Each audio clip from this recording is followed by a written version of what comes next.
এবার একাই football club কিনতে যাচ্ছে এমবাপ্পে। ফরাসি অধিনায়ক কিলিয়ান এমবাপ্পে এবার নিজেই ফুটবল ক্লাব কিনতে যাচ্ছেন। ফরাসি সংবাদ মাধ্যম লা প্যারিসিয়ান জানিয়েছে, ফ্রান্সের ক্লাব ফুটবল প্রতিযোগিতায় দ্বিতীয় স্তরের দল কায়েনকে কিনতে 2 কোটি ইউরো খরচ করবেন এমবাপ্পে।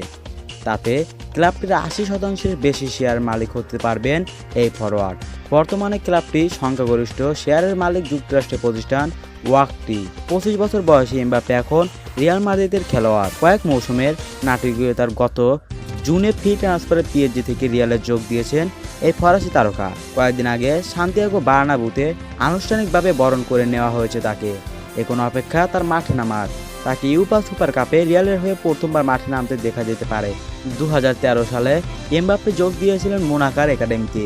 তখন মূলত এমবাপ্পের যোগ দেওয়ার কথা ছিল তার কিনতে যাওয়া ক্লাব কায়েনে।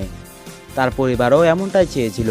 তবে লিগ এ থেকে দলটি নিচের স্তরে নেমে যাওয়ায় শেষ পর্যন্ত এমবাপ্পে যান মোনাকোতে। তবে 2 কোটি ইউরো খরচ করে ক্লাবের 80% মালিক হতে যাচ্ছেন এমবাপ্পে।